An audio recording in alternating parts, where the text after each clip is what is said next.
শিব মন্দিরে ভক্ত থাকাকালীন হঠাৎ মৃত্যু কিশোরের। স্থানীয় সংবাদের ডিজিটাল মিডিয়ায় এই মুহূর্তের ব্রেকিং নিউজ নিয়ে আমি মন্দিরা। ঘাটাল থানার যদুপুরের ওই কিশোরের নাম শুভদীপ ঘোষ, বয়স 15 বছর। শুভদীপ কিসমত দীর্ঘগ্রাম হাই স্কুলের 10ম শ্রেণীর ছাত্র। আবদার ছিল গাজনে শিব মন্দিরে ভক্ত হিসেবে থাকবে সে। সেই মতো কয়েকদিন আগে থেকেই গ্রামের শিব মন্দিরে ভক্ত হিসেবে ছিল সে।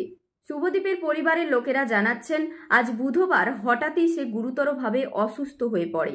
সঙ্গে সঙ্গে তাকে ঘাটাল মহকুমা হাসপাতালে নিয়ে যাওয়া হয়। অবস্থার অবনতি হলে তাকে কলকাতা নিয়ে যাওয়া হয়, কিন্তু শেষ রক্ষা হলো না। কলকাতা নিয়ে যাওয়ার পথে কোলাঘাট পেরোনোর পর মারা যায় শুভদীপ। গোটা গ্রাম শোকস্তব্ধ। শুভদীপের নিথর দেহ বাড়িতে আসতেই কান্নায় ভেঙে পড়েন পরিবারের সকলে। রিপোর্টে কুমারেশ চানক। ঘাটাল মহকুমার সমস্ত ধরনের খবরের আপডেট পেতে চোখ রাখুন স্থানীয় সংবাদে। নমস্কার।